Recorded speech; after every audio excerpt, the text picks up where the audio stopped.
Welcome to the Heads Up Poker Podcast. This is Steve Barton, and I'm here with Mike Snyderman.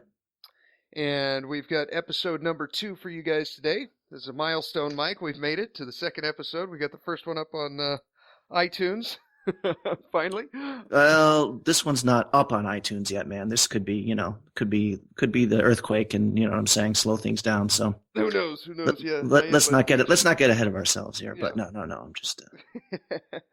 How's the last week for you been? You didn't end up cashing in the main event, right? You ended up what was your bust out hand? You had Jack 10 versus 6 or something, standard spot, or Jack 10 suited from the cutoff. The button, I had my 11, 12 big blinds. It shoved, and the button reshoved and had pocket sixes. Yeah. I ran it through the equity calculator. I'm actually a favorite in that hand. I'm 53% to win here with the straight and flush possibilities and the counterfeit possibilities and whatever. So, I didn't know that. Okay. At least I can say I got it in good. I guess whatever. You mean you're sort 53% before the flop? Yes. Wow, I didn't know that. Yeah, sometimes the pair is not a favorite over the overcards in a few circumstances. When they're suited, I guess. Pocket deuces are often underdogs to suited connectors and that sort of thing. You know. Okay. Yeah, because they could get counterfeited or yeah.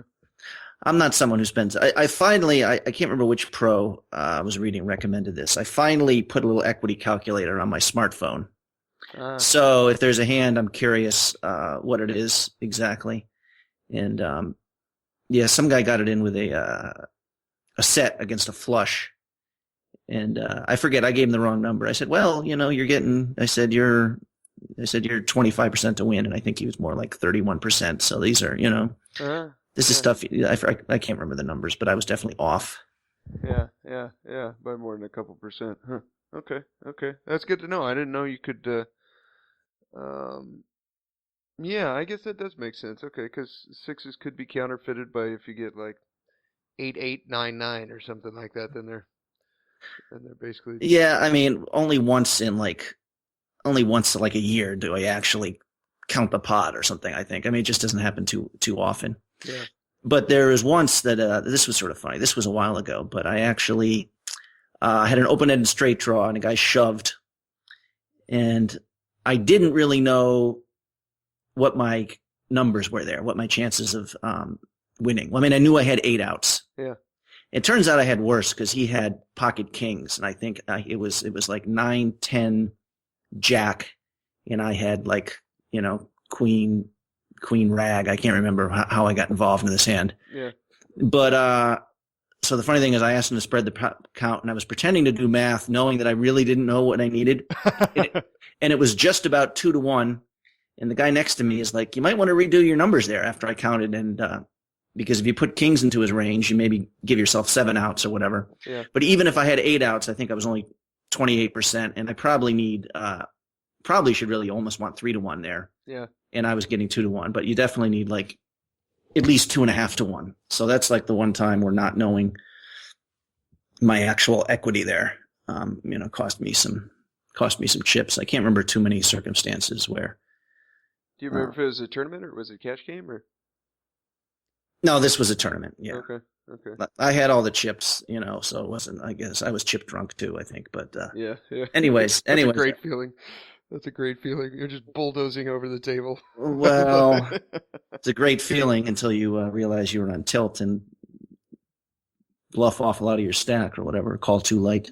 Yeah. As this was an example of that. Yeah. How's your last week been away from poker with your son and everything? It's good. Did a lot of shopping. Bought him a bike. Oh, cool. And, a few Transformers, Legos. Spoil the kid. Right on. For Christmas, yeah. Okay, cool. See if I can get him to love me like 9% more. I did some equity calculations and saw, trying to figure out how much this will ratchet up the love and how much that'll enrich my life here, which is kind of love starved, quite frankly here. Yeah. So. Yeah. How the girls in your life? Oh man, I can't get into that. The pain is too much. Focusing on poker. Eventually, yeah. If you're on vacation, I'm gonna do like a 9 episodes on love addiction, and it's gonna I'll like talk about one hand for 12 seconds just to just to reel people in before I go into my biography. No. I don't know. The poker this was just about the worst week Oh. I've ever had. And Oh. I was on the threshold. I told myself I carry about 6 buy-ins on me. Like, I probably shouldn't. I always have like 9,000, but I went into the casino yesterday with my last buy-in because I had carry lost. a fanny pack or a backpack, or how do you do that? I just have it all in a rubber band In your pocket. $9,000. Yeah. And they don't make $1,000 bills anymore, right? You No. It depends. Sometimes I have 4, sometimes I have 7, or something, a couple other thousand tucked away. But basically, I told myself that I didn't want to go back to the bank to take money out because I had to do that in October, and last month was very good. But anyways, I had 2 horrible sessions. Just ridiculous bad beats. I mean, not to, bore the bad beat. I think I told you about the one where I made it like I had a set on the flop and I squeezed, although not big enough, but it was like 200. I made it 560. Mm-hmm. And the guy had 360 more to call. I had 1,300 in my stack. I think there was almost 1,100 in the pot. So I did basically, he called with a gut shot and hit it on the turn. And I didn't think there was enough money in my stack for that guy to call. Obviously, yeah. So I made it 800 on the turn. He went all in, and I had $500 more and had to call. And of course, I only once a year do I kind of berate someone at the table, and it's always embarrassing when you do, especially if they outplay you. Yeah. But this other hand that I took the bad beat in, I had the flush draw on the flop, and I bet, and he re-raised. I forget the pre-flop, but I made it like 125 and he made like 350 and I called. I was getting the odds. I hit the flush on the turn and he leads out for 500 and I immediately make it 1,500 and he just immediately calls. And what do you get? I have a set of 8s. Okay. I mean, no. I'm sorry. That's the previous hand. I had the flush. Okay. And, so the river pairs the board and he goes all in. I only have like 400 left or whatever it was. And, he had hit his full house on the river. He had a set. And I'm like, it was pretty obvious how quickly he called on the flop that he did not know there was a flush on board, I thought. Yeah. So afterwards, I'm like, sir, you did not even know there was a flush out there. He's like, of course I did. I'm priced in. I got a set. There's nothing I can do. So if he took like 15 seconds, because I'm probably capable of top pair, ace of spades kind of thing, trying to push him off 2 pair. I don't know. So it's probably a call by him. I mean, I think we played a bit. He's seen me bluff. So yeah, I don't hate the call, but he called, it's like this older dude and he called really quick and afterwards, I don't know if he was embarrassed, but he's like, I was priced in and he was talking to other people at the, but, anyways, so that day I lost 2, and there's no 5-5 game running. This is what ticks me off about the whole, it was a Monday. I told myself I was not going to play on Mondays or Tuesdays because I have my son. Yeah. Except when he's in school. I don't like going in for 3 hours kind of thing. Yeah.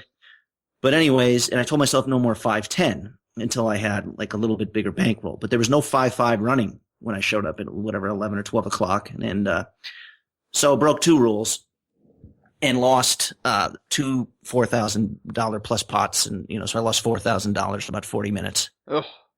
And then I had another similar session where I lost about 3,200. So I was down to under $2,000 on me, and I went yesterday and I made like 3,800. So a good bounce back session. Okay. But yeah, man, I might be getting a job soon, so maybe we'll have to do something where you just give me career advice because I don't know if I can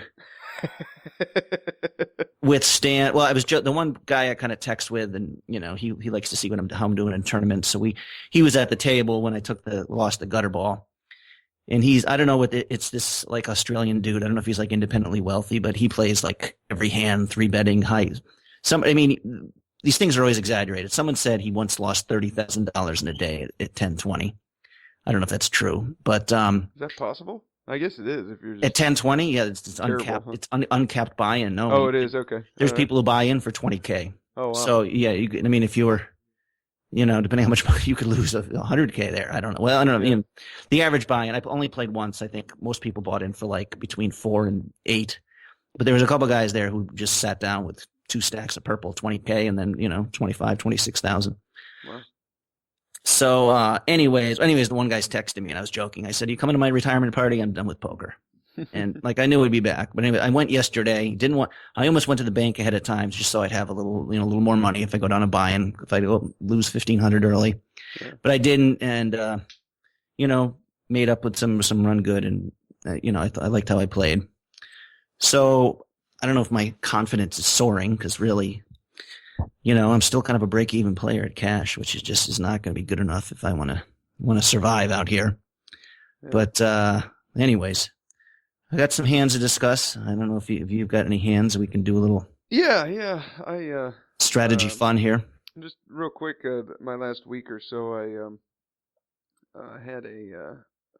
I signed up for an Excel class. I want to learn Microsoft Excel so I can start making spreadsheets my for my poker.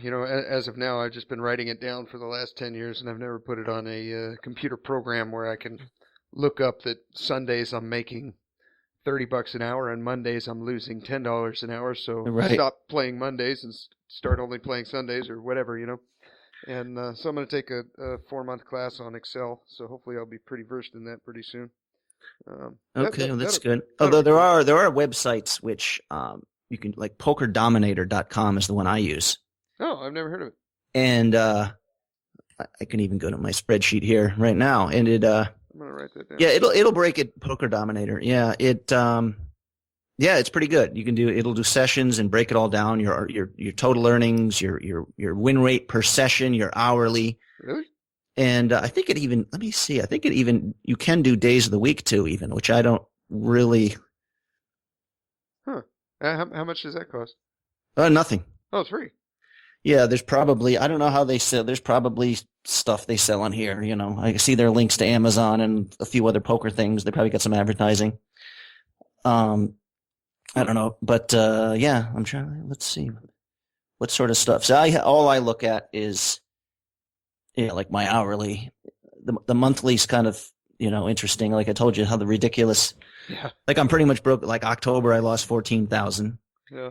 And November, I won like 29,000. I had a great month. And then this month, even with yesterday, I'm still down 10,000 plus. So I'm like break even since moving to California with a almost $30,000 month, which is kind of crazy. I don't know if there's something in I don't know if, I think solid cash game players should have less variance than that. So I'm doing something. I'm doing something wrong here, which hopefully, as we talk through hands, I'll unravel the mystery. Okay. All right. They even break it down like your. I'm just looking at some of the tournament stuff of like your ROI for the different buy-ins. So you can find out if do I do better in 1Ks than I do in $500 tournaments and that sort of thing. And there's a lot of I would just use this frankly. Although I'm sure with the Excel you could, you probably could even break it down in more session track, more interesting ways. Pot odds support. Wow, this looks pretty. Yeah, in depth. this is you can do the monthly reports. Wow.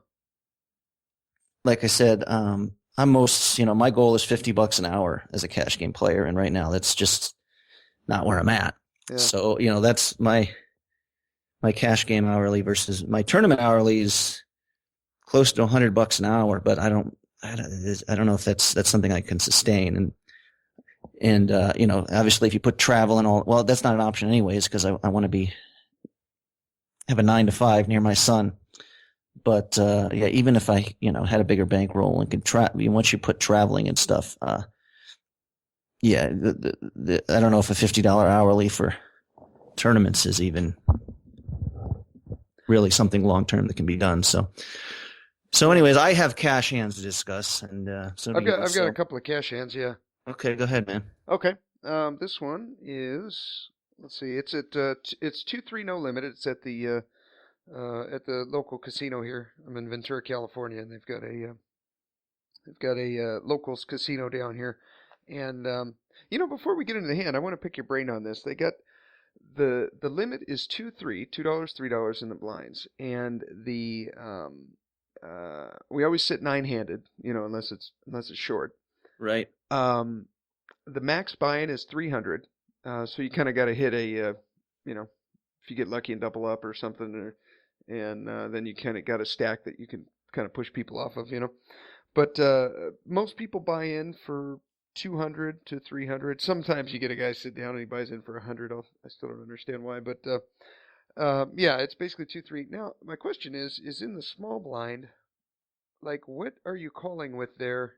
If it gets down to just the small blind and the big blind, almost everyone always chops. But if you get like one, maybe two callers, and you're in the small blind, what are you calling with there? Because it's only $1 more. And like where do you cut it off? Like I've been folding like just complete crap, like 8-3, but then sometimes I get like 9-4 suited, and there's $11 in the pot, and it's one more for me to call, and I never really know like where's the break off point there, like Right. what do you at what point do you just say, okay, this is a terrible hand, just let it go, it's only going to get you in trouble, and then where do you say like, well, it's only $1 and I'm getting 14-1, like Right. just I guess well, it depends is the answer to most poker questions. yeah, Um, yeah, I don't know. I think first of all, 9-4 suited, I would be almost more likely to call than like ace-7 off, because if you hit it, you're hoping. I mean, you never know what people are playing, but yeah, I like stop defending my blinds with raggedy aces. I'm just really, overall. I mean, it depends. It depends on the game too. I mean, I play in a game with good pros where any hand out of position is just hell. yeah, So, in like, 9-4, whatever, 8-3, I mean, on a 10-8 deuce board, you're certainly calling a C bet. But like, people at 5-5 or 5-10 are just going to like sort of own you with bet sizing there. It's just make it hard to get to the river. yeah, Because they know you're on a weak range more than likely. And like, I even like decided if I'm deep stacked, like just yesterday, for example, and not to name, well, Gavin Griffin, who's like, was like a poker superstar. He was like the first guy to win the Triple Crown, European poker title, and I know the name. I can't picture World Series of bracelet. Yeah, I mean, it was a standard. He made it 35. Somebody called it. I had ace king in the small blind, and I made it 125. I think pretty big. Okay. And he called, and the other guy folded. So there's like 260, 270, what I forget in the pot. And well, a little more than that. I guess like 280 would be in the pot. And it's 4-4 deuce flop. And I made it 180. Mm-hmm. And he takes his time and calls. And I just gave up on the turn. Spoiler alert here or whatever. It was like a 7. And I checked, and I was, and he almost made me like 325. Yeah. So he probably had the best hand, but I'm saying like a pro, he's also capable of saying, screw this. I'm going to call with 10-8 suited. Yeah. And make him, call his flop. We're both deep. We're both over $2,000. So he can be calling that flop with any two cards, and it would probably be profitable. Yeah. Cause I've got a lot of ace, king, ace, queen in my, so it's like I said, he might have had jacks there, and it was, but, yeah. So like in my mind, if there's any, I'm just like ace king is just from small blinds. It's just, okay, flat, and let's hit it. Yeah, yeah. I mean, and hope they got a weaker ace. I mean, I don't know. I mean, again, it depends on the competition, but, I'm definitely playing fewer hands. So, I mean, in terms of defending the blinds or really anything, like I'm used to like, I don't know, if somebody opens early position, makes it 35, and somebody else calls. I mean, like from the button, even like hands I was calling with before, like queen 9 off, I'm just folding. Yeah. The queen hits them. You know what I mean? It's in the blinds too. I'm just definitely less likely to call. I mean, you see guys who are just cracking kings with queen 3 from the, what I mean? Yeah. So you see that and you're like, F this, I'm calling from the blinds every damn time. And you're going to win one huge pot. But, so I don't know. I mean, if you said, getting 14-1 or whatever, if you called every single time from the small blind, I don't think you'd be wrong. But, again, I'm not like, I mean, I don't know the game you are, but I mean, like the 2-3 competition between like a 5-5 game where you can buy in a 1,500, where you can buy in deep. There's definitely the average day. There's at least 3 or 4 guys there who make their living off poker. Yeah. In this game, so I think that changes a little bit. You're just playing hands out of position is just. It does. I would say on average, there's probably 2, sometimes 3 people that make their living from the 2-3 game, which surprised me. I thought that there would be like 1. I'm skeptical. Can you make I mean, how much money can you make an hour in 2-3? That would be an interesting discussion right there, because I mean, what's the rake? The rake is $4 a pot. So once it gets up to 40, then they take $4, and then that's it. So there's probably $100 an hour taken out of the pot, or maybe even more. So each person at a 2-3 game, is paying $11-12 an hour. Yeah. To and just with that stack depth, I don't know. I'd be curious to see if you could. I mean, do you know what your hourly is at 2-3? Or you said you just write each session down? Do you know the? I don't know if you want to reveal that or not. No. I added it up a month ago, and it was I think it was like 22. Okay, I was gonna say, like, I can't imagine anyone making more than $30 an hour, but I don't know. Yeah, I mean, I guess you could survive. I mean, if you had to. Well, if you wanted to grind hard, you wouldn't be making as much as a fireman. That's for sure. But yeah, one of them is like some of the regulars. One of them's like a gal that just came over from Thailand. Another one's a college kid. Some other ones. Now the other ones are like mixed game guys, so they jump around. Jump around. So I mean, they read the games and see who's there. Right. I mean, just to throw it out there, though, the college kid could be living at home for free. You know what I mean? So he's not paying the bills doing it, even though he's there 50 hours a week. That's done. And, the girl might be living with her sister. And definitely if you're a grown man who has to pay for health insurance and child support. Yeah, that's a good point. You are not making a living off 2-3 unless you were somehow living the most Spartan life, like living in a nice box in someone's garage that you sneak into or something. Yeah. I don't know. But, even, there's we were discussing that because I don't know how many hands we get an hour, but the drop for the 5-5 game is 5-1 every hand. What's that mean? 1 for the bad beat. $6 is taken out of okay. Regardless if it's a $20,000 pot or $1 for the jackpot or whatever. So sometimes you get someone limps from the button, and then they both the small blinds just check, and you got $15. They take $6 out. Oh, geez. So they're taking so basically it's probably we're almost each paying $20 an hour to play there. And they have like the bad beat jackpot. They also have like these drawings they do, like last night, for anyone who's anyways, you take out your player's card and they pick a number, like the Thursday 6 o'clock drawing, whatever it was. And somebody won $4,400. You happen to be there but if you add in the tips and everything, and it's $20 to $25 an hour we pay to play there. Okay. So, to basically, if I want to make $50 an hour, I'm really making $75 an hour. Yeah. So everything, and I remember I wasn't really paying attention to one guy who usually plays 1-3 or 2-3, whatever. I haven't played the lower limits at this place. Was claiming he makes $50 an hour at the lower limit. And there was a pro there who was just saying, sorry, it's just, you're lying. It's not possible. Yeah. You can't beat the rake. You can't beat the rake at that stack depth, regardless of how bad your competition is. At what game was he playing? Well, he was playing 5-5 this day, or I think it was actually 5-10. But he was just, I don't know, the guy wasn't even really bragging. He just said, yeah, I'm trying the higher limits. I've been killing it down there and making. Maybe he'd only play. It's possible. I mean, like I said, I can't. I mean, maybe like the top pro could do it. I don't know, but it seems, there's probably a limit to. Yeah, I'd be very curious what the top hourly is at 5-5. Like I said, with the deep buy-ins, I mean, a lot of people buy in short, 500-600. That's not uncommon where, I buy in for 1,500 and I'm already the biggest stack at the table. Yeah. That's like the afternoon crowd, a little older, but, yeah, there's probably a few guys there that make $100 an hour at that game. I think that's not, maybe even a little more. I don't think that's impossible.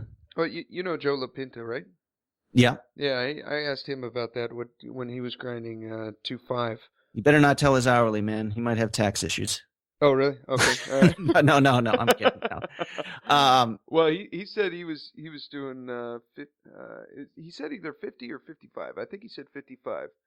And then I asked him, "Is that good at that rate?" And he said, "Yeah, that's pretty good." He's all, I don't think so, many people are making much more than that. and I think that's a $500 buy-in. So Yeah, it was. if you get deeper buy-ins, your hourly should reflect, like I said, I thought $50 an hour was setting the bar low for this game. And, who knows, a year from now, I might be above that, Yeah. which seems something that someone could, something someone could certainly accomplish if they were skilled enough. Yeah. Yeah. Yeah. And, but anyways, do you want to, yeah, I don't know if we even really addressed your questions, what to defend the blinds with. I'm just saying, I'm playing fewer hands. Like I've been watching the guys who were there are good, and they just, I mean, for the first month, I'm calling with every gut shot and just trying to, like, this whole kind of Ed Miller thing of just, never fold and never stop betting. And, I don't know. I'm not saying it's wrong, or I'm probably doing it improperly, but, yeah, pretty much just playing. I mean, there's always one or two big bluffs. We can discuss some of the spewage I had the other night, maybe. Yeah. Yeah. But for the most part, like some of these top guys, they play 6 hands an hour and they win 4 or 5 of them. And one of them involves floating and making a big bluff. Yeah. And the other one's all just, playing quality hands and outplaying the guy and getting full value. Or, I mean, it depends. There's, the crazy Australian dude, like, just, I'm assuming overall he's profitable. It seems like he's always got it, but I don't know. But he would be the play any 2 cards against anybody. He even tries to push the pros around. He's not just, going after the weak players. Yeah. He's just going to try to just smash mouth and make you yell uncle. Yeah. Yeah. Yeah. Yeah. Well, so I don't know, but like I said, in that game, it's, of course, if you're going, I would almost like just prefer, rather than calling the $1, I would almost prefer just like raising it real big, and then making it $35. Try to just steal all the limps. But like I said, it matters the table. I mean, there's some tables where people just want to see flops. Yeah. They don't care. So if this is sort of table where 2 or 3 people are going to call you with your 8-3, and you're might have to barrel twice to win the thing, or just someone's not going to fold. So yeah, I don't know. I would be, when you can't make a decision, I would lead towards folding and just not defending the small. Big blind's different for me. Well, big blind, you're in the hand, but like even to a min raise. Yeah. But yeah, like I said, I just do not. There's the idea of defending the blinds, especially when you're 200 blinds deep, is just something non-existent for me. So like Yeah. Okay. Well, I got a couple of hands here. I got one that I played. I was in late position, I want to say, in the hijack, and I had ace of diamonds, 10 of hearts, so I have ace 10 offsuit. I raise it up to $12. So again, the blinds are 2 and 3, so I'm raising 4x, and that's pretty standard. I think if there's one limper, I might raise it up to 15 or 16 or $17. But if I'm open raising from late position, I usually do 12. That's pretty standard. Sounds about right. It folds around to the big blind, who calls. So we go heads up to the flop. We got $26 in the pot. And the flop is ace 3-6 rainbow. So it's ace of clubs, 3 of diamonds, 6 of hearts. Okay. And what are the stack sizes here? You've got $300. We each have 300. Yeah. Each have 300. Okay. Yeah. And he checks to me. So that looks like a good sign to me. So I bet 15, kind of hoping to get a call from, I don't know, anything less than ace 10. And he does. He calls. So I bet 15. He calls, and we got $56 in the pot. And at this point, I'm just kind of hoping he's got like a weak ace. Hopefully not ace 3 or ace 6. But I'm thinking maybe he's got a weak ace, or maybe he's got like pocket eights or something, and just is calling a c bet. Then the turn, well, hopefully he doesn't have pocket eights because the turn is an eight. It's an eight of spades, completes the rainbow. So there's not going to be any flush out there. He checks to me again. And this time I fire off 25 into a $56 pot. Looking back, maybe I should have bet a little bit more. I realize now that I'm looking at it, I bet less than half pot. But I bet I 20. think it's fine there. I mean, if you're targeting his weaker pairs, you know what I mean. I guess you want to keep him in it. Yeah. But I mean, it's one of those things where if the guy if he's calling 25, he's calling 35, kind of thing, maybe. Yeah. Yeah. Yeah. I figured I'm ahead at this point. I thought I'm probably getting action from like ace two, or maybe like 6-7 or something. He's got a pair of sixes and just doesn't believe me. Think I have king queen or some. You know what I mean? I thought I was ahead, and so I bet 25. He calls. The pot is now 106, so it's a little over $100. And then the river is the jack of clubs. And so the final board is ace of clubs, three of diamonds, six of hearts, eight of spades, jack of clubs. So unless I'm misreading this, no, there's no straights out there. Yeah, just ace, three, six, eight, jack, all clubs, or all rainbow. No flush on no board. flush. No flush, no straight. And he open shoves for 200. Ouch. Yeah. So I was pretty confused there. I definitely took my time. And what are you thinking at this point? Well, he's repping ace jack. I Okay. mean, which he could have. I mean, that's typically one of those like nuts or nothing kind of situations, I guess. Yeah. Unless he's, he thinks you've got a big ace and he wants to rep, he's turning a value hand. He's turning ace nine into a bluff. I mean, that's something I've seen, but that's usually the value hands turning into bluff. I consider more of a pro move kind of thing. You know what I mean? Like most weaker aces, I think he would check call. So I think he's got, two pair, or he missed his draw if there is a draw. What was the flop? 5-7 would have been a draw. Was it 6-4 on the flop? It was ace 3-6. So I guess 4-5. Yeah, possibly. I mean, or 3-4 for an up and down. I'm sorry. No, that wouldn't be. I mean, again, this would be all player specific for me. Well, you know what I mean? A little background on this guy. He's probably 50 years old. This is only my third hand at the table. So the first hand I had ace king. I raised. He called. It was actually he and I in the pot. I see bet the flop. He called, and then I shut down on the turn. It was kind of the same hand that you were describing before with what was his name, Gavin? Yeah. Yeah, it's kind of the same thing. Just crap flop, worst turn. I'm just like, I'm done. I don't, whatever. I have ace high, just let it go. And the second hand, I had pocket eights. I raised it up. Someone else called in that one. I ended up dishing off that one too. The flop came up like ace king jack or something. I'm like, that's whatever. I'm done. And then this is the third hand, and I get ace 10, and I'm like, it's one of those deals. So my read on him is that he's a recreational player, and I can't tell you how I know that because I've never played with him before. But you know how you just sit down at a table and you can feel when someone's just a pro, Sure. or you can feel when they're just there to have fun and they just got off of work, or I don't know if it was what he was wearing or the way he was talking or what it was, but he was a recreational player. I could just tell, and yeah, so that's it. That's all I got. Ace 3-6-8 jack. He checked. I bet the flop. He checked the turn. I bet he called, and then you just open shoves the river for 200 when there's only $100 in the pot. The only thing I could think is I was like, I mean, this seems like a set to me, like maybe a set of threes or a set of sixes or something, or maybe he did have ace three or ace six right from the get go, or like you said, ace jack.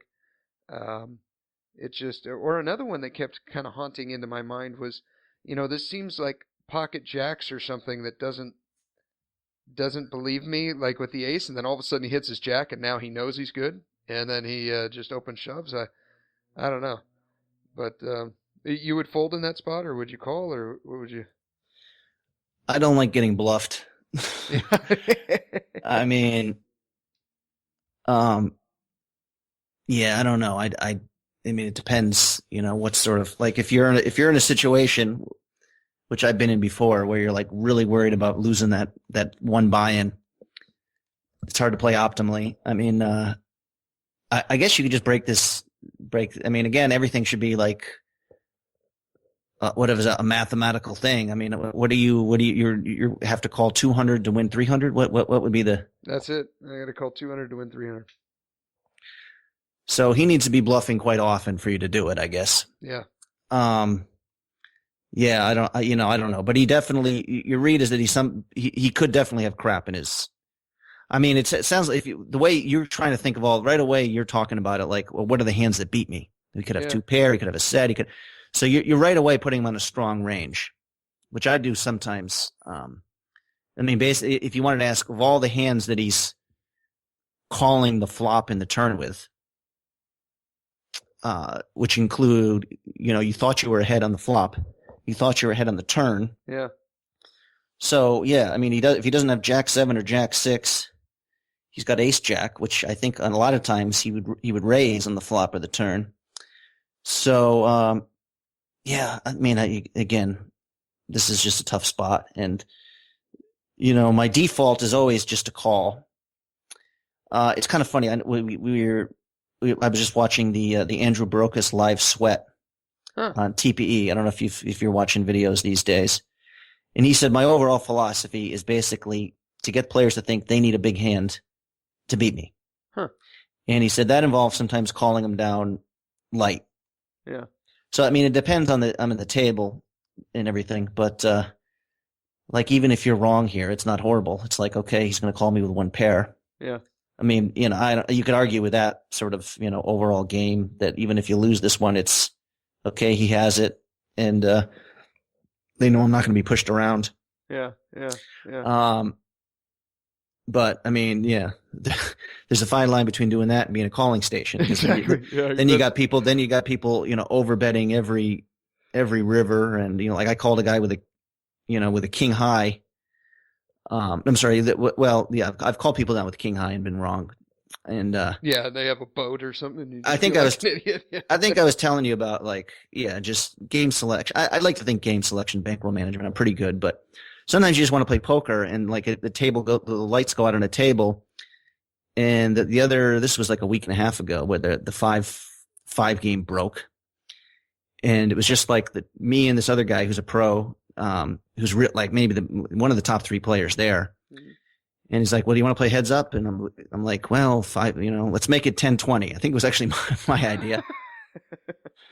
And the funny thing, I was stuck pretty bad that night, and he was deep, and he had like 5,500 in front of him, and I had like 1,500. Mm-hmm. And yeah, it was a bad. And I won a few big pots early, and I was picking off bluffs. But he was adjusting to me. Like I just can't be, especially heads up. I'm just not folding a pair. Yeah. So he kind of adjusted and started betting really big when he had it, and I still couldn't fold. But basically, there was a pot where he overbet the river. It was like 600 of the pot, and he bet 900. And I called him with ace high, and of course he had top 2 pair. Yeah. So there's not being pushed around, and there's just like refusing to fold a hand with like small bits of equity. Yeah. So, but it was a funny thing. I went from 1,500 to like over 5,000, which would have got me like unstuck for the night. But me and this guy are friendly, so it's like discourteous to like take 3K off him and then just after 15 minutes, just like, well, I'm good. I'm gonna bounce. So, yeah, he got all his money back and a little bit more, and it was a bad night, and I was getting outplayed, or well, I mean, he was running good too, but. Yeah, anyways, so what happened in this hand? Yeah, anyways, I tanked for probably a minute and a half. I tried to get him talking because I feel like usually when I can get somebody talking, at least they're only going to make a mistake by telling me something, anyways, he said after a while, he said, well, if you fold, I'll show you. I thought, all right, well, either way, I'll find out, right? So I tossed my hand, and he flipped over king. And I thought, oh, God. That one stung. That Oh, one when you say stung. tossed over your hand, you meant you folded. I I thought folded, you. yeah. Oh, I okay, yeah. I I, I folded, yeah. And then he flipped over King King, and I was like, oh man. And apparently, um, just before I had sat down at the table, he was talking to everyone else about how he was done playing and he was over it and he was ready to go home. And apparently, he'd basically just advertised that he's going to dust off his chips. And then I sat down. And unbeknownst to me, all eight other players at the table knew this, and I didn't. And Sometimes the lunatics look like lunatics, and sometimes the lunatics are, Yeah, that guy. That's one of those situations where this guy just played the hand badly, yeah, but it's profitable here because it's impossible to range him. I mean, why isn't he betting with kings? yeah, Um, yeah. And he ended up dusting off his chips about two or three hands later, lost his whole. I mean, after that hand, he had 400, and he lost it all within, before um, the button even came around to me again. So it was, yeah, that was frustrating. But yeah, I mean yeah, that's kind of. I mean, I've seen guys do that. There's one guy's like, okay, I want to double up or get out of here, yeah, and he ended up shoving $700 into a $10 pot for middle position, and the guy in the blind woke up with queens, and it was queens against deuces. nice. So he was just, yeah. So I mean, you see that more frequently than you'd think. Yeah. Just yeah, but it is. So I don't know if it did you. So I guess you didn't really get to play any more hands with this guy. No, that was the last one, and then he talked off. I don't remember what the hand was, but I remember just thinking like, yeah, I saw that one coming. I don't like. First of all, you folding face up there. Oh, I didn't. No, no, Oh, I I just thought. Oh, I thought you said you fold. Okay. no, I tossed my hand into the muck, and then he flipped over kings, and then I was like, oh, and then it was pretty obvious I had an ace though, because one of the other regulars at the table, he's definitely not Right. pro, Well, if you're but tanking there, yeah, you've got an ace you got an ace. Yeah, 5 out of 6 times or whatever. yeah. Um. So Yeah. they never So saw my kicker or anything like that, but yeah, I was just I felt like ace king I would call there, ace queen, ace jack. Well, ace jack definitely, that'd be two pair, but yeah, I don't know. That was just a tough spot. That was a tough spot. But yeah, I got another one. It okay. was this one was a, let's see. Okay, I was in the small blind. This is Uh, live. This is live poker. this is live, yeah. Okay. Same game, two three no limit, different table. Late position, he limps. Now this is a regular that I played with. He's a pro. He uh, he plays a lot, very good. Then the button calls, amateur. I look down at King Queen offsuit. I give it's red King Queen, so it's either diamond, heart, or My least favorite hand, by the way. is it?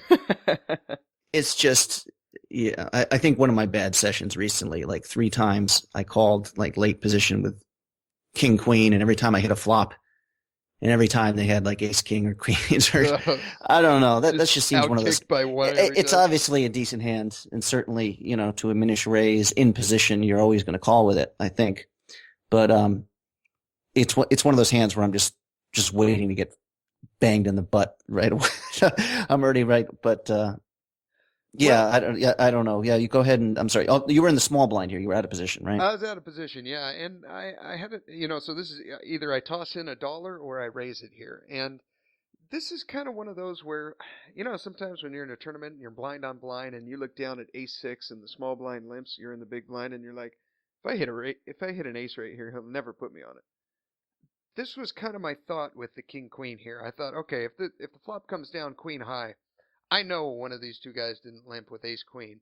I might be able to get some chips from somebody who's limping here with queen jack or limping with queen 10 or something like that. So my thought was either kind of put a dollar in and you can get away from it really cheap, or that was my thought. I don't know. Would you raise in that spot? No, You just Well, call? again, this is like me trying to, just actually to quote Mr. Brokus again, kind of interesting. Give him love twice, but he was saying the other day on his podcast, he would rather have Jack nine suited on the button than aces under the gun. Hmm. Interesting. Which is, so like this is my whole thing is just avoid playing pots out of position, like at all costs, Yeah. almost, unless the player's just weak. But I mean, again, it depends on the table. But like right now, um, where I'm just like really trying to cut down the number of hands I play and the building pots for especially deep stack. People just like seeing, even if it's against weaker players, they just like seeing flops. Yeah. And they're gonna be playing the 6-9 there and hitting. Yeah. Um, yeah, that's just basically. I'm rarely three betting from the unless it's like a real. If I'm three betting, it's really big kind of thing. I don't know. Just making an announcement. I have a hand, and like if it's 25, 25, 25 to me, like my three bet is going to be like 175 from the small blind or something. Yeah. Yeah. You know what I mean? Which is a calculated risk, but one. Most players are not going to, or even like a small middle pocket pair are going to fold there. Yeah. So that's my only thing from the small blind. If you're three betting, I guess if you got kings or aces, the whole balancing your range thing, you gotta have some crap in there. I mean, I think that's kind of overrated, probably especially at 2-3. Okay. Okay. Like even if you've three bet from the small blind, you've been playing with these guys for 4 hours and squeeze from the small blind for the very first time, they're still going to want to see a flop with king jack. Yeah. You know what I mean? So yeah. You don't really have to do the 10-8 suited just to balance things. I mean, I don't know. Again, hope I'm not being pretentious and saying the 2-3 players aren't good, but I don't.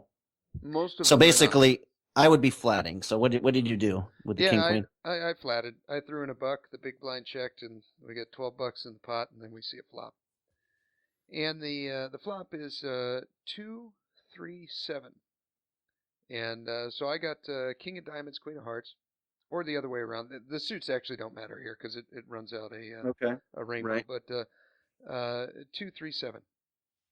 And my logic on this is that if I can get through the big blind, I feel pretty confident that I can take this pot down. And uh, now that I'm looking at it, if there's only $12 in the pot, and I lead out for 15, and so now that I'm looking at it, I overbet the pot. I probably should have. I think a $7 or $8 bet would probably take it down there if nobody had anything, just as easily as a $15 one, and I probably could have saved a few chips. Uh, yeah, I don't know. I think like Maybe ace. 10. I think ace high would call for $7 or $8. We're more likely to call for 7 or 8 than for 15. Okay. Okay. I mean, again, I don't like I'm someone who would calls with gut shots and stuff there too. So if it's an oversized bet, like right away, I'm thinking, oh, this means he's going to be firing for 35 on the turn, and just it's too expensive for. So no, I like leading out for. But I'm always like, if I'm going to lead on this board, it's like four-way. I'm likely going to get called by one other player, and I'm not giving up on the turn. Yeah. So I don't like this bet if it's just, okay, let's see what happens here. Maybe I can steal it. Okay. Like I mean, that's just my personal. I'm always almost not even don't even care what the turn is. I'm firing. If you're going to fire big on the flop, I think lead out big on the turn. Okay. Which is, again, good players are going to notice this, and when they have a big hand, if they think that you're capable of firing 3 barrels, they're not going to raise you and get you off your crap. Yeah. And so with big hands, they're flatting, and with marginal hands, they're willing to call you down, and it depends. But okay, so you bet 15. I bet 15. The big blind folds. The late position pro, he calls 15, and then the button calls 15. So at this point, I figure I'm probably up against something like either 2 overs, or maybe one of them called with like 6-7 and hit a 7, or one of them had like see, now the pro, I didn't think he would call with something like ace 4, ace 5, or ace 7, because every time I'd seen him play an ace from late position, he's always raised. and he was the first one in the pot. So in my mind, if he had an ace there, he was going to raise. So if he's calling with two overs, I feel like I got him beat. And well, I would have him beat because I got king queen.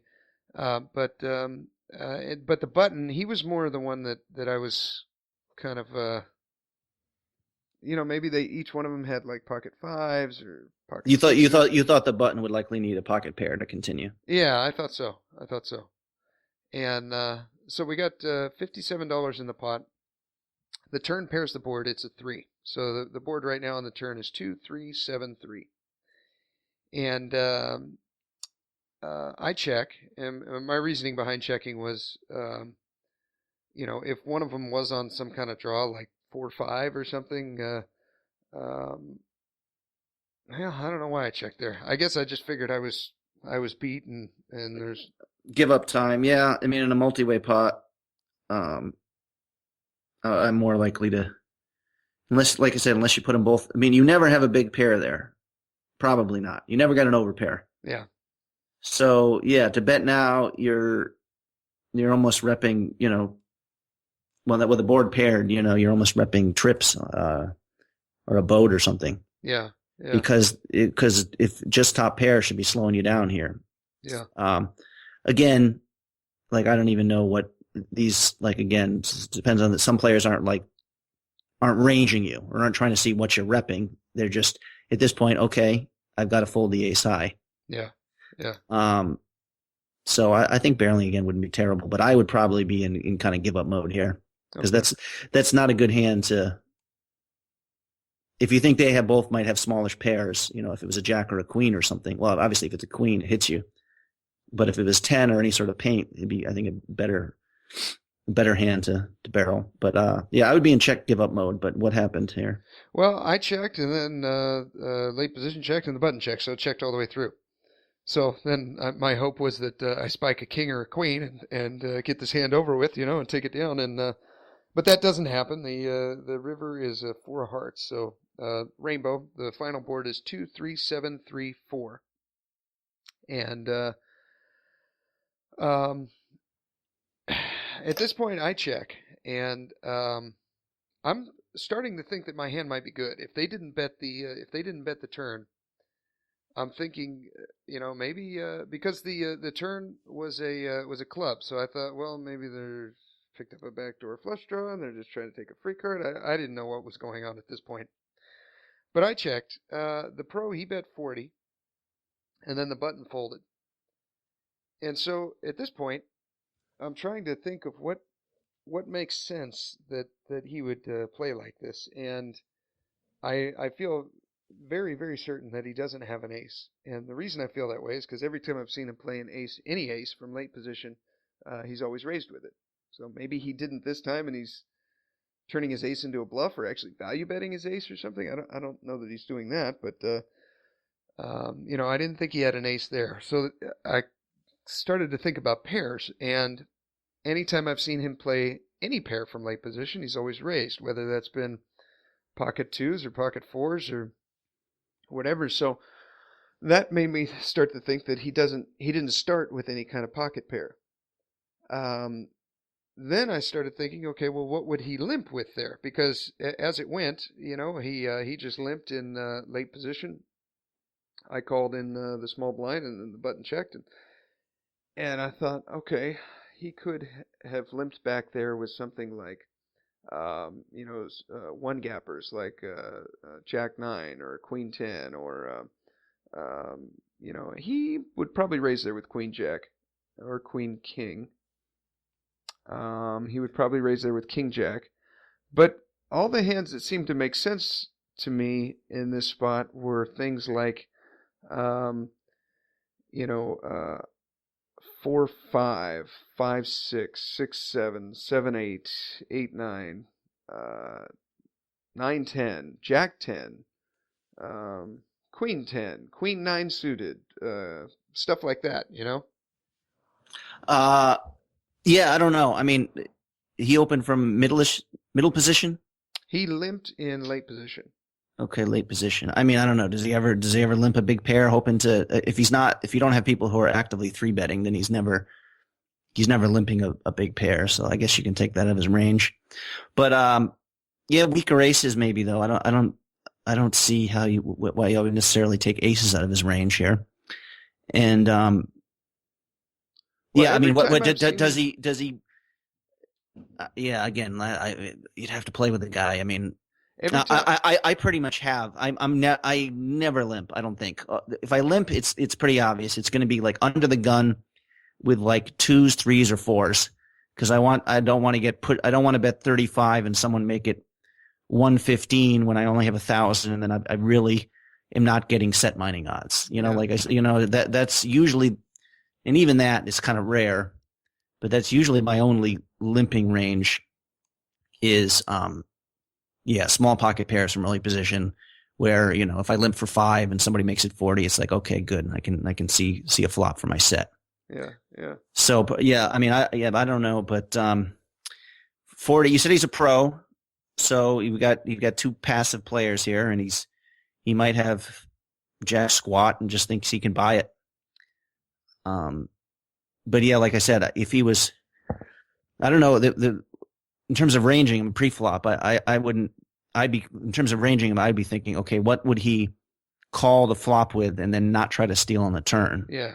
So I'm thinking he still has some sort of equity hand. I mean, like he could have a7, and I don't know. So what happened on the river? Well, I was pretty, and this could be wrong, but every time I've seen him play an ace, he's always raised from late position when he has an ace. So I felt comfortable taking an ace out of his range there, have an ace high, and then any pair, even small pairs, I've always seen him raise from late position. So I felt pretty confident he didn't start with a pair. So then it basically becomes down to, would he have any one of these? Would he have a 2, a 3, a 7, or a 4?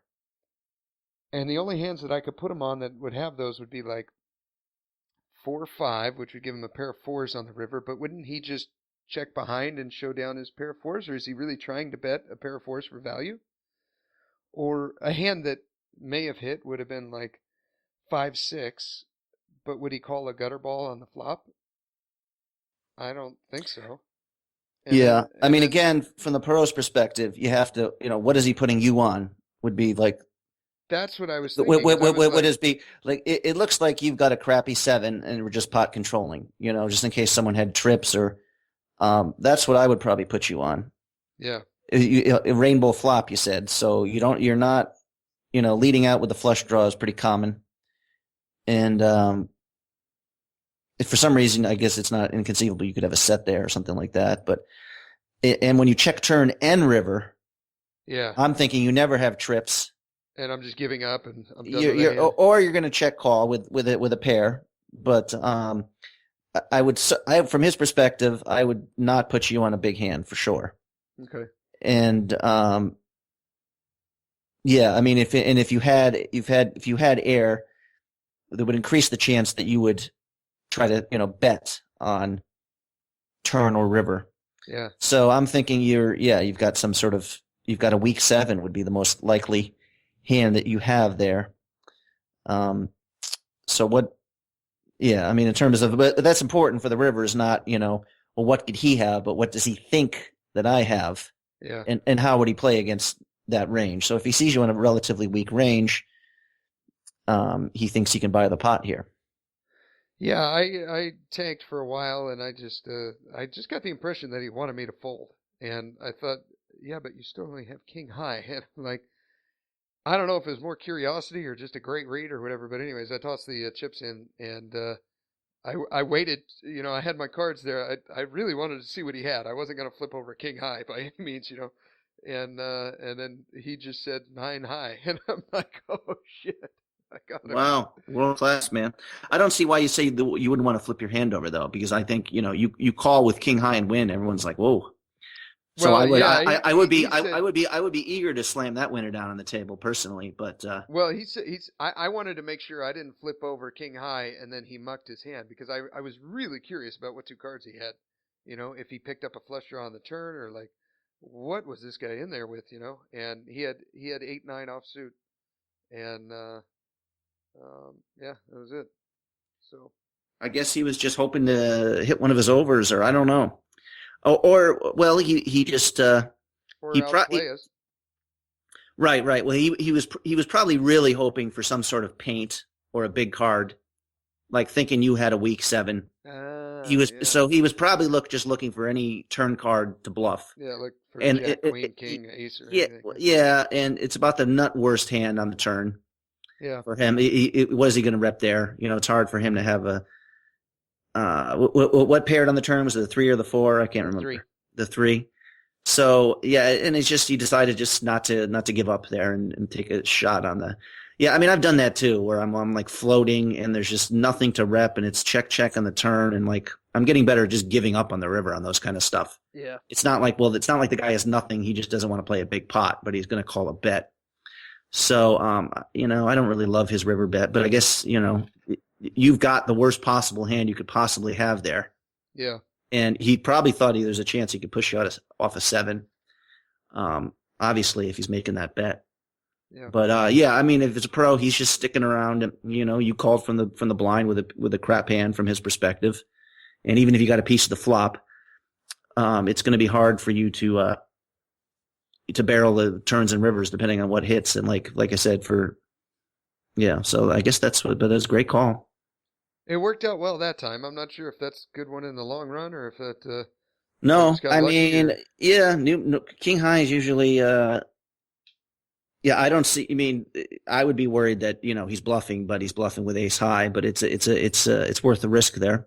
I think where I went well in it was at the river when I broke down his hand and what he would get to that point with, and the only thing I could come up with was crap, just right. the Jack 9 or Queen 10 or something like that he would just limp with in late position, because every time I've seen him with a pair he's always raised late position, and every time I've seen him with an ace he's always raised. So it doesn't mean that he's doing that 50% of the time and calling 50% of the time, and I just happen to catch the first 50, and I don't know, but well, I like that you kind of. I mean, it sounds like it's not like you really had a plan for the river to call off a bluff. You were just kind of giving up. I pretty much was, yeah. So I like that you spent some time, because, like you said on the turn, you were pretty much giving up. And once I give up, I give up. I'm not putting another dollar in the pot, kind of thing. So on the river there, I would not have even taken my time to think about his bet. I mean, I would have stopped and said, "Okay, you got crap, but I don't feel like paying you off if you have a crap that's better than mine." So that's great that you you took some time and thought it through, because I wish I did that some more. I'm definitely missed some spots. But yeah, he played the hand pretty decent too. He knew you were on a very weak range there. Yeah. And like I said, it was turn and river were not great for him to bluff. But yeah, he almost won that pot. You just made a great call. He darn near did. Yeah. But I don't know if you want me to discuss a couple hands here. Yeah, let's do it. And like I said, it's been a very, very dark time. So you kind of can sense the sort of hands I'm probably going to be describing here. Pen and paper here. All right, I'm ready to rock. Okay. This time this is a 5-5 table, and I have queens on the button, pocket queens. And somebody raises early position 25, and 2 other people call, and I do raise to 125. So it looks like an obviously perfect spot where this would be a spot where I would squeeze with a lot of crap and just try to take it down with a big bet. And here I obviously have a monster. Yeah. And the first 2 guys fold, and the last guy. So the raiser folds. Yeah, the initial raiser and the second caller fold. Okay. And then the last guy who called, who's like 2 to my right or something, he calls. So you got 300 in the pot?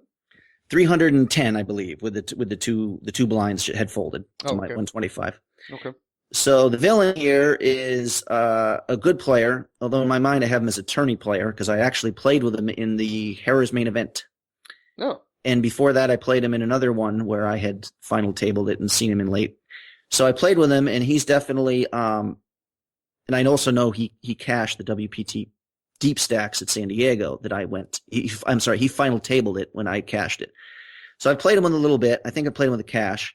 I think him as a like tournament player, in that he's like, I don't know, a different sort of aggression. I don't know, like, like check raising, and I don't know. Yeah, but willing to put a lot of money in a bluff, and definitely has courage, and good player. With good tournament results. And yeah, he was one of the chip leaders actually heading into day 2 of the main. And I played with him on the end of day 1, and him and the other guy with all the chips just kept smashing into each other, and it was just a alpha male contest and blah blah blah. Yeah. But anyways, this is one of those things where I say I don't even really range people pre-flop. Yeah. Like me and this guy each have well over $2,000. It's for 5% of his stack, and he could call with anything. So I'm not even. Yeah. He does not have a big pair, is all I know. Okay. That's the only thing I'm taking out of his range. And if he's competent, he really shouldn't have like for if I'm playing his position, I'm calling with 9-6 suited, but I'm folding ace-10 off. You know what I mean? You're calling what? From his position, I'm calling like suited connectors and like. Yeah. But I'm not calling like an ace, a middling ace, because I just because if you run into a bigger ace, I mean that's just me. Yeah, personally. no, that makes sense. With the small suited connectors, you're either going to nail the flop or you can get away very easily. Right. Yeah. So the flop comes ace, king, 10, rainbow. So not a great flop for my hand, obviously. Yeah. Although, like I said, I don't think he has an ace. Okay. I mean, he could have. I mean, he could have 2 aces, but that would be unlikely. So I'm gonna see. He checks to me, and I bet 150, and he quickly puts out a call. Okay. So there's 610 in the pot. Yeah. And the turn is a 6. And he leads out for $150. So, I mean, this is not an uncommon line. If for some reason he had smashed the flop and hit a set of 10s just to flat the C bet, but lead out on the turn. Yeah. Like that's typically one of those real polarized bets where it's like a monster, absolutely nothing. Yeah. And that's a line that I think is pretty common. But I decide probably. Well, what would you do here first of all?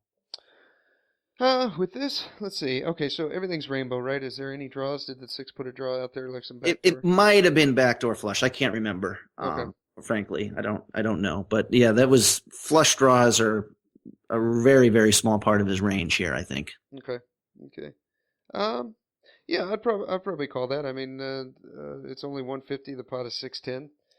Yeah. I'd give it a call. I maybe he's value betting something like King Queen there, or like King Jack, or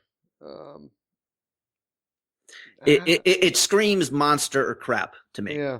It should, unless it's like you said, it's a weak ace, and he's now trying to just get the showdown cheap with his ace jack off kind of thing. You know what I mean? Yeah. I decide to raise Okay. because I think there's more crap in his range here than a strong hand. And now, why would you raise there instead of just call and hope he does the same on the river? Well, to get him off a king. Oh, okay. Possibly. Okay. Or to get him off a weak ace. So I think it's one of those. You're kind of turning your hand. I was trying to get him off a stronger hand, and I'm repping. Obviously, I'm repping. Ace queen at the would be the weakest hand. I would probably do that from it if I'm doing it for value. Yeah. So I raise his 150 to 350, and he quickly calls. So now there is $1,310 in the pot. Okay. And the river is a king. Not a great card for me. Nope. And he quickly leads out for $565. 565? Yes. Man, that looks so valuey. Well, let's see. On the turn, let me do some quick math here. X10 plus 150 plus 350. I mean, there's 1875 in the pot, and so I'm getting better than 3-1 to call here. So it looks like he's. I mean, there should be almost nothing I'm folding. It looks like it is for value, and he's desperate for a call. That's what it looks like to me. Yeah. But yeah. On the other hand, like what is he calling on the turn that he's now turning into what is he calling my raise on the turn that he's now turning into a bluff on the river? And I could not think of one hand that he would call on the turn and then not be willing to call on the river. Do you know what I mean? That's part of the math I was doing right there is when you raise to 350, the pot is 1110 and it's only two more for him to call. Right. So it yeah, it was definitely a small raise, but yeah, from my perspective, that is probably the raise size I would make if I had the nuts. You know what I mean? I'm trying to pull him in. Okay. Possibly. Yeah, I mean, like I said, he might have had a very good read from my bet sizing there, that I was trying to make it look like I had the nuts, but I was trying to make it cheap in case he reshoves, kind of thing. So I don't take very long to fold here, which upsets me, especially because what do you think he turns over? Like 4-5 or something. Or what do you have? 6-3 off. Brutal. Oh, so brutal. This was just some bold wizardry there, I guess. Oh. And yeah, I mean, we're talking about, this is kind of a few of the hands that I wrote down. We're just trying to strip it down to math, like not even try to read and range. Like, listen, there's 1,875 in the pot. The guy is certainly bluffing at least 25% of the time here. Just call the damn bet. Like I don't even mind. You might have leveled yourself on that one, yeah. Yeah, I thought he had to have a value hand on the turn, basically. Yeah. He had to have something. So, obviously I lose to an ace, I lose to a king. Yeah, anyways, that's just, like I was saying before, I'm a calling station. I almost never, but somehow, yeah, I don't know. Like I said, like usually afterwards, like I don't know how the villain figured this out. Yeah, like, I mean, yeah, or if he just, it doesn't look like you have queens. From his perspective, it doesn't. Yeah, well, it looks like I got ace, king, or crap. So he thought there was more crap in my range than big hands. And, he might have just been bored. No, this is a good player. He obviously outplayed me here. And, but there's just hands like that where what I'm disappointed is I did not count the pot and make the calculations. Okay. I just said he has it. And, like I said, like I just couldn't see any non-value hand. I thought he had to have an ace on the turn, or an ace or a king. Or a king. So either of those obviously had me beat. But good for him. And, well, I would have folded there too, man. I mean, it just looks super value-y. He, I mean, something like there, like him, because when you raise to from 150 to 350, then at that point, I mean, he's getting, what is it, 5.5 to 1 or something on. But I've shown, even if it's, I guess he obviously he read the bet is weak and defensive. But like I said, he also has 6-3 off. Yeah, yeah, so it's true. The fact nothing gets away from the fact of what he actually had. And he really should not be getting many folds on the river. But what you get outplayed sometime. You just gotta. Yeah. And the funny thing, he was sitting there right next to a buddy, and they were both like cupping their hands, and like I'm sure his buddy's like, "How'd you know he'd fold that? This, that, the other." I did not show my hand face up. I don't know if he actually was he targeting an ace. I'm never folding an ace there. Yeah. So on a certain level, I think. I don't know. I mean, sometimes just hands like have that, and you get outplayed. And although you said what he had, I was thinking something like to call the turn bet. I was thinking like King Jack or King Queen, like with a gut shot, or maybe even Jack 10. I don't know. Or this is one of those things where I immediately, kind of like with you with the Ace 10 hand, I'm like, well, you're immediately thinking of all the hands that beat you. Yeah. Which means you're probably not ranging him properly. And that's what I did. I'm like, okay, so you got a set of 10s. Like I immediately thought he had the, like stone cold nutskis there. Yeah. But afterwards, I think if he had a nutted hand, he would, he'd bet more, especially when I raise the turn or take a shot to. So, yeah, I don't know. That's it. Yeah. So like, I told you about the one session where I lost $4,000 in whatever, less than an hour. That was just ridiculously bad luck. Yeah. Where two guys just, I had monster hands and sucked out. But this little $3,000 whacking I turned the other night, I thought I was really getting outplayed. So that's what like I said, when it's variance and you're just, you're just running bad, that doesn't even bother me having aces cracked because that's just, but getting outplayed is a killer. And there's a couple hands from this last session or 2 sessions ago where I really was really getting whacked around here. And this was pretty bad here. I kind of had a similar pot yesterday though, that I think losing this one sort of influenced a little bit. I don't know if you want to quickly. Yeah. You've been dragging on here for a while here. No, it's all good. Good material.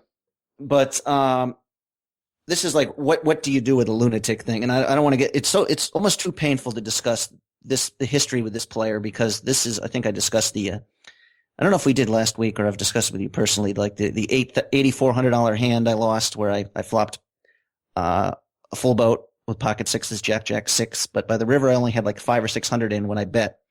And he had made it, all in for over 4,000. And he had jack 10. He had the nuts. This was this doctor who was drunk, and he'd won I lost like $8,000. That's my biggest loss. I lost $8,000 in one session. It was all to this one guy. Oh, brutal. And I had 4 bet aces, and he'd flatted in a queen XX flop. It all got in, and he had a set of queens. And then he 3-bet me, and I decided to flat with kings, and I was going to check call 3 streets, and it was like 10-7 deuce flop, and he got full value. He had 10-7. So I didn't, this is the guy who's so aggressive, but he was there yesterday. And like at the end, people were discussing how much he lost because after he was down 3,000 or 4,000 at 5-10, at 5-5, he went to 5-10 and people were saying he lost another 10K there, but he's a doctor who makes $1 million and likes to let you know that. And he's good for the game, as they say. Yeah. But, I absolutely crushed me last time. And this funny thing, he's like, I was so drunk. He's like, I sort of remember that hand. Oh my God! And here we are discussing it on a podcast, trying to figure out how to give that. No, but yeah, this was like a most traumatic moment of my life for the last 6 months. And this guy, it's just. And he was drunk and can't remember. He just like once a month he comes there, and like the staff loves. He shows in, he hands $100 to the and he over tips, and he's a good guy, but he's just Yeah. He's ridiculous. He just has to play like just about every hand. I mean, really. I mean, he's not bad. I mean, he's he's going to get paid off when he gets a hand. Obviously, this night he had 3 huge hands against me, and he got the max each time. Got my whole stack each time. Yeah. But anyways, so he's doing the same thing he normally does yesterday, which is just 3-betting every pot and barreling away. And I've already trapped him a couple times. I had 2 pair, and he went bet, and I won like 600 off him. And then I forget. I was winning a couple pots off him, and I was pumped up like over $1,000 early just from playing against this guy. And so your range changes against a guy who's playing a buttload of hands. So the hand, let me see. Do I have this written down here properly? Yeah. Somebody limps. This was the people who were adjusting. If they wanted to see a flop, since he was raising everyone, you wouldn't raise to 25 because then he makes it 125. You just limp and then call his raise. Yeah, okay. Kind of thing. But a lot of people doing that, so you could tell. So early position limps, and then he's middle position, and he raises to 30. And this is 5-5 or 5-10? This is 5-5. Okay. He raises to 30. And I have king 10 in the small blind. And against most people, I would probably just fold this hand. Yeah. I mean, I would just fold this hand. But against him, I'm going to call because I'm way ahead of his raising range. King 10 off or? King 10 off. Okay. And then the early position calls too. Okay. So we got $95 in the pot. Okay. And the flop is 10-3 of deuce, 2 spades, 10 and 3. 10-3 deuce, 2 spades. And which ones are the spades? The 10 and the 3. 10 and 3. Okay. And do you have the king of spades or? I don't remember. Okay. Which lets you know no more spades came. Okay. I lead out for $75. Okay. And both players call. I like the lead. And I'm pretty sure I got the best hand at this point, probably. The early position guy doesn't have jacks or better. Doesn't have a big pair. He would have re-raised. Yeah. Yeah. So he could definitely have a spade draw or whatever. And the doctor could have anything. Yeah. just he's bored and he just wants to bluff on later streets. Yeah. Okay, so the turn 320 in the pot on the flop. 320 in the pot. The turn is like the queen of diamonds. It's a queen and it's not another spade. Okay. And I'm still pretty confident. I got the doctor could have queen 5 here and just taking the lead on me, Yeah. I decide I'm going to check call. And I check early position checks, and the doctor bets 310. Right, bets pot. Okay. So this is why he's tough too. His bet sizing is always really big usually. Yeah. You know what I mean? So it's like, the 3 bet, if you bet 25, he'll make it, even with only one person in there, he's going to 4 or 5 exit a lot of times. And he changes bet size, just like a late position raise, he'll just raise to 50, even though it's 10x open. But anyways, he bets 310. And I know there's going to be a river bet here too, which is what I'm really worried about more than any. If it was a river, it's an easy call. Yeah. Turn out of position. You're gonna have to face like a $700 or $800 bet on the next street, huh? Right. And again, I've just been whacked in the butt. And again, none of this should really matter. You should be just breaking down the profitability of the call and stuff. But just like I said, it's been just a horrible month, down big money. And eventually I could wait for a nutted hand to get paid off for this guy. What I have is a very marginal hand here, and maybe not the best hand. But anyways, I'm still just ahead of him so frequently that I call. Okay, so and the early position guy folds, I guess? He folds. So there's 940 in the pot. Okay. And the river is like the 7 of hearts, which is a good river for me. Yeah. Of course, he could have deuce 7 here, so he might have 2 pair.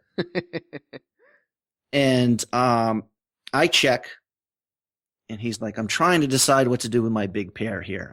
I fear you might be slow playing a set. It's kind of funny. It's always lots of talk by him. It's like Jamie Gold Central. You never really know what's, you know what I mean? Like it's almost better to just to ignore it. So would he say that if he had like a pair of 2s?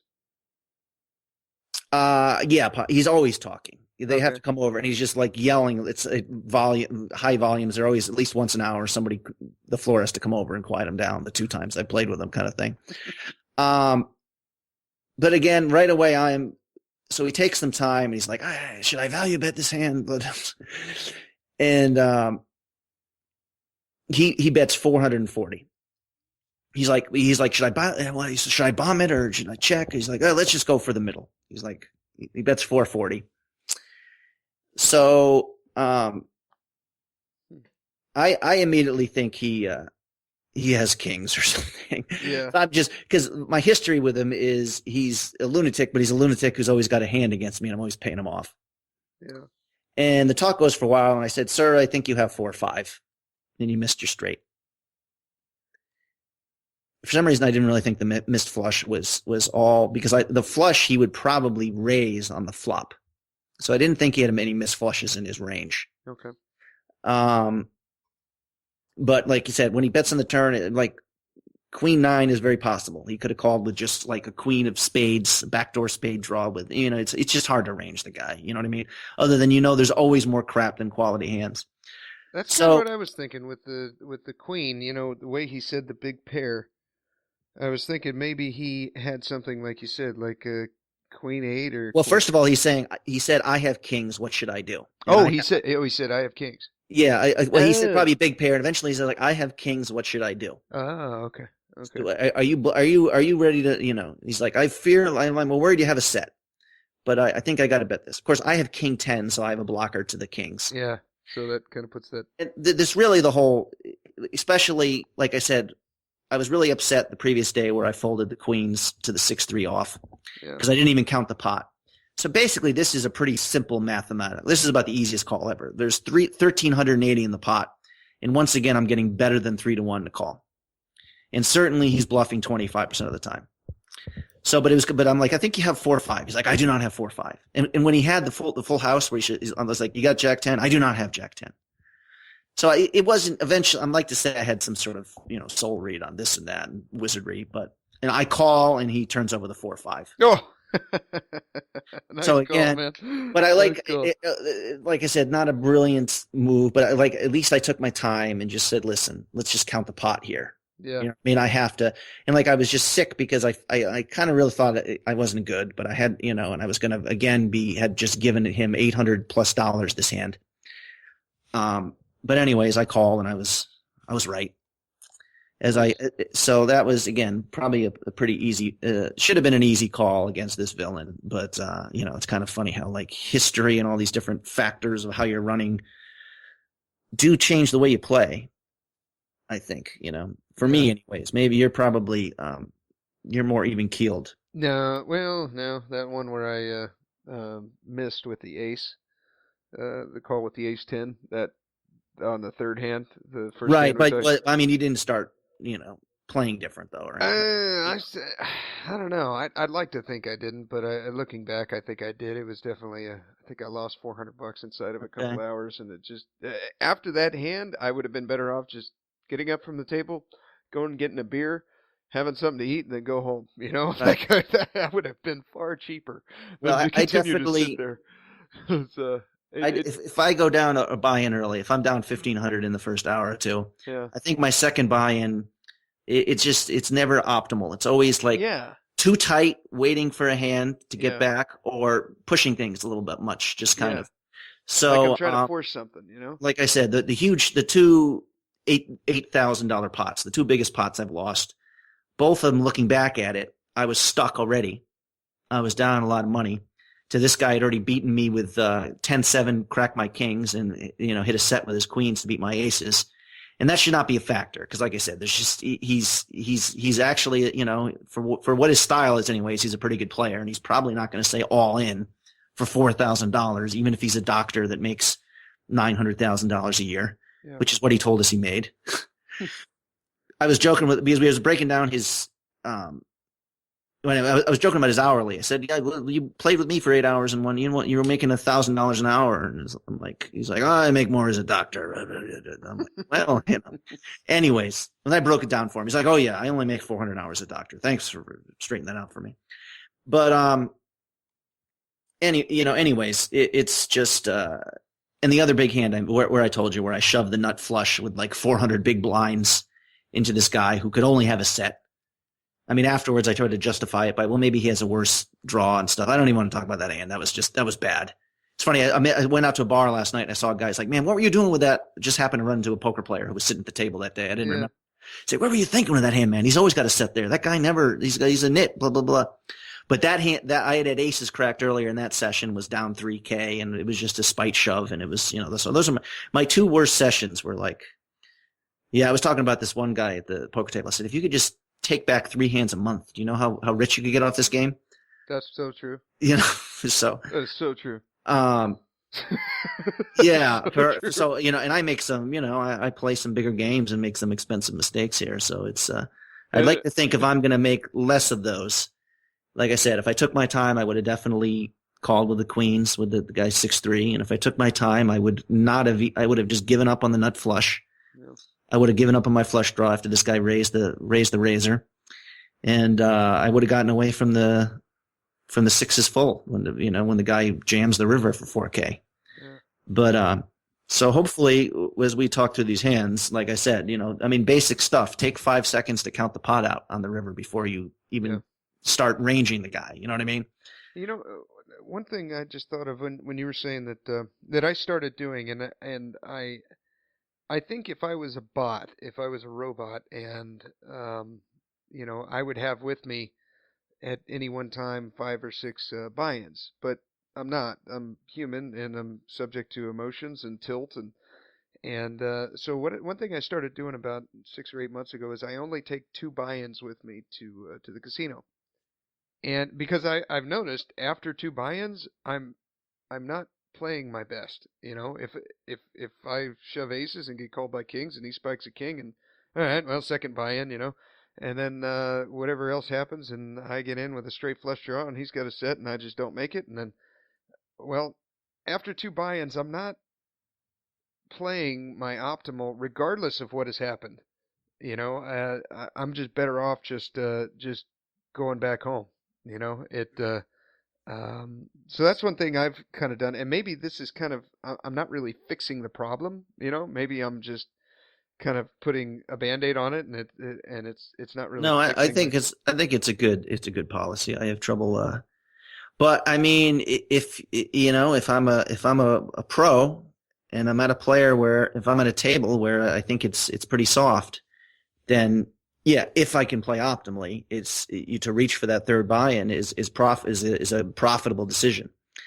It is though. Yeah, it is. I've had a couple like major comeback. Like the biggest day I had there, I was down 2 buy-ins, so I had to go in for I was down 3,000 and took the third buy-in, and then one of those late at night things, the guys who I didn't think were terrific with lots and lots of chips, and that is like I got lucky, but it ended up me 3-handed with this one guy who had a lot of chips. This one guy just kept buying in short 500. But listen, so anyways, I ended up cashing out about 10,000 that day. That was my biggest win. Wow. Unfortunately, not as good as my biggest loss, but I think I won like 6,800 that day or something. Nice. And that was with being down 3K. I busted them both, and that felt good. I had to take the little dinner trays they give us, and I had like 7 stacks of chips. That's awesome. I had to go push that over to the cashier rather than walking back and forth 4 or 5 times, because there was a lot of red chips there. So I had, just in like red chips, I had like, I forget how much I had. But high quality problem. Yeah, it was like I said, it was just under 10,000 I went over there with. I can't carry all of these. Can you give me a tray? No, it feels good. Of course, maybe that's the problem too with like, this one guy gave me a pep talk after the 4,000 where I just had monster hands and just got super unlucky. It's like, man, don't get too low for the lows and don't get too high for the highs. And he's very much a cool customer. But when I was 10,000, I was just took a bunch of green chips and was just tipping everybody, like tipping the chip guy $25 who didn't even get me chips during the day. Yeah. Because it was like 4 a.m. and there's like only 3 tables going, and like the staff was kind of sitting around watching this game because these guys, a lot of people who actually work in poker rooms do like poker, so there was like 5 or 6 people kind of sitting around just kind of watching this game, and I just not that you shouldn't be a good tipper, but there's when when you're losing more than you're winning, you gotta, just when you have a big win, it should be just like relief. Okay, good, I'm getting back. But that's kind of what last night. Emotionally, I'm happy with my response to last night. I'm like, okay, I just booked a win. Good, just kind of. Again, it's not a huge win compared to my, there's no reason I should be elated, but like I said, I'm becoming better with those things where ideally you really should be like, just the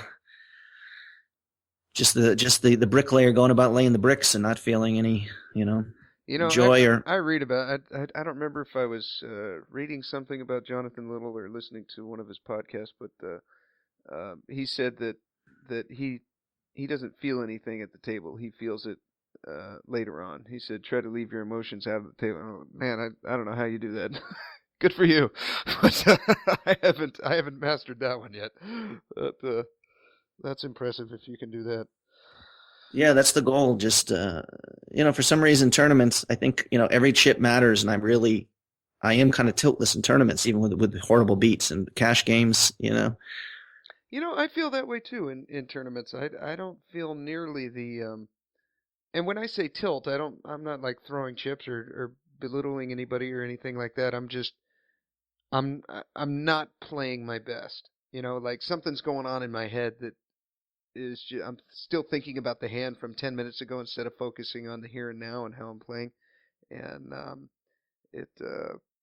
that's what I mean when I say tilt. I'm not getting angry or anything. I'm just right. Not. I'm not. I'm saying I do that more in cash games for whatever reason. I mean, once you're just stuck, I don't know. Yeah, tournaments. I do too. Yeah, I don't know. It's really just. Feel it. It's just part of it, and you just see some of these guys, like just seeing the doctor. I may just, I'm like, Jesus, I can't believe I gave this guy $8,000 last time. So that was kind of terrible, and I can't be. Yeah, he's not terrible. I don't say, but yeah, you just see. I mean, I like 95% of the people I see there, but you do like. There's this one guy who he won a big pot off me where he 3-bet. He 3-bets only 2 hands, aces and kings. Mm-hmm. It's one of those guys you're always calling the 3-bet with raggedy hands because if you hit 2 pair, you're going to stack him. Well, I had 9-7 and I hit 2 pair. 9-7-4 was the flop, and he c-bet to 75 and I made it 275, and he takes about 3 seconds before going in for 1,300. Mm-hmm. And of course, the 4 comes on the turn to counterfeit. Ooh. And he wins. And so, anyways, I was like, I can't remember. I won some pot and with some crappy hand, and this guy's like, yeah, this. Was talking to another player. It's like, yeah, this guy plays all sorts of crazy stuff like 9-7. So I kind of went, I'm like, yeah, like the time I put in $45 behind and then you shoved $1,350 with 27% equity. Yeah. I didn't say that. You know what I mean? Because Yeah. that's, that's taboo certainly amongst the pros. You never tell the weaker players, give No. them any poker advice or this or that. But, so this guy doesn't tilt me when I'm there, but we've only played one big pot and he won it. Yeah. You know what I mean? And he's, so I don't know, but it is kind of in tournaments, your history is never there, but I guess in the cash games, maybe a little bit there, that's always a part of it. But, I was talking to one of the guys from TPE when we were out at the WSOP. His name is Jordan. He moved out there with his buddies with basically like a $4,000 roll and was playing 1-2 to see if he could make it.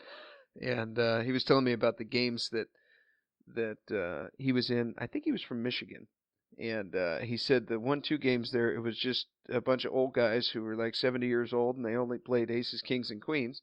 He said so anytime, well, they didn't only play that, but when they raised, that's all they had. And he said so he would literally call with anything and then hope to hit two pair or three of a kind or something right. like that, and then you'd stack them, and they would always tell him about how horrible he was.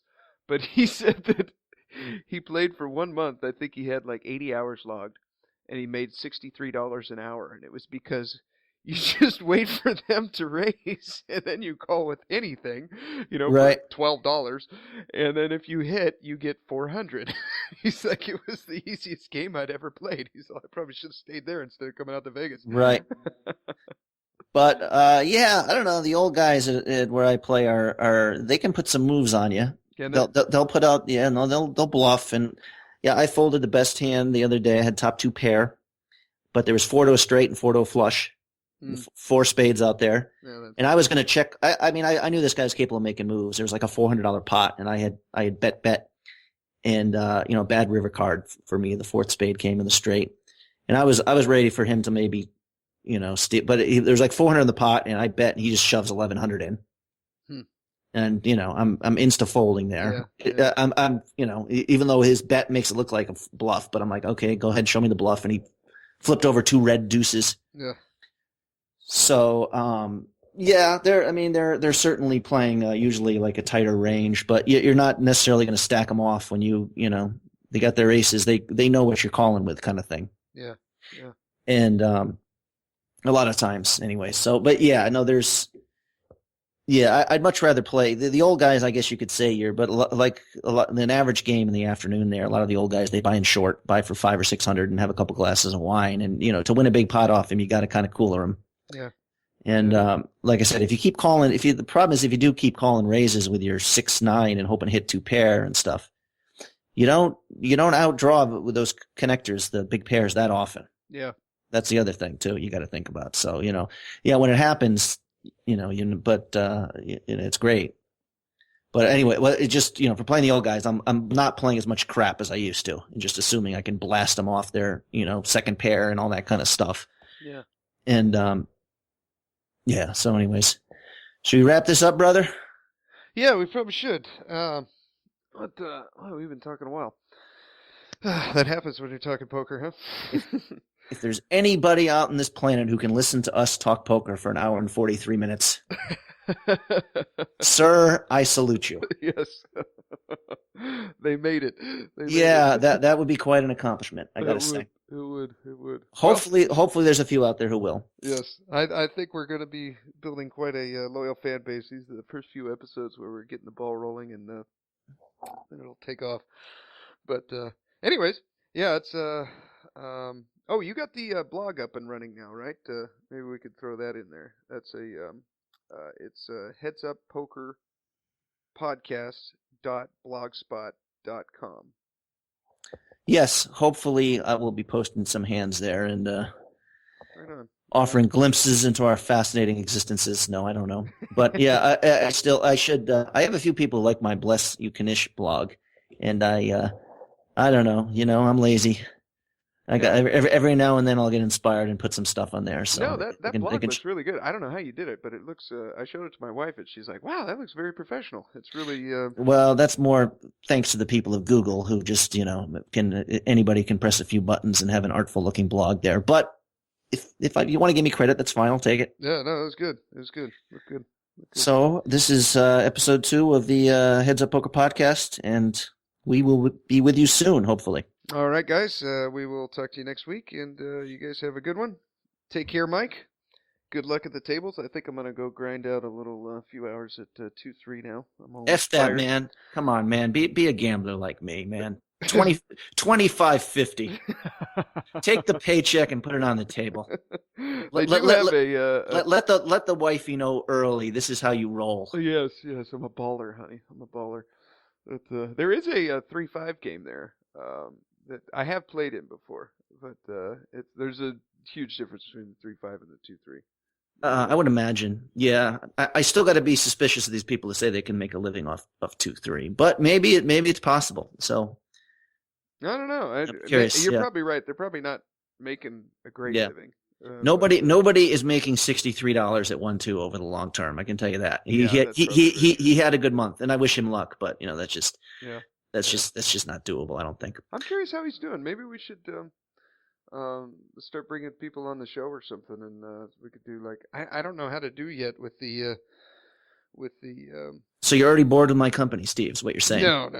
I understand. I've got a lousy personality, quite frankly. It's probably the biggest reason I have so few friends, but I don't know. There might be some. I think you're going to be the reason that people actually listen to this show, because you have somewhat of a sense of humor, and I'm a little more dry. I don't know. We'll see. We'll hope. Keep our fingers crossed. Yeah. Anyway, sir, I will talk to you soon. Good luck at the tables this week. Okay, you too. Take care, and Heads Up Poker Nation. You guys have a good one, and we'll see you next week. Take care, Mike. Bye. Bye.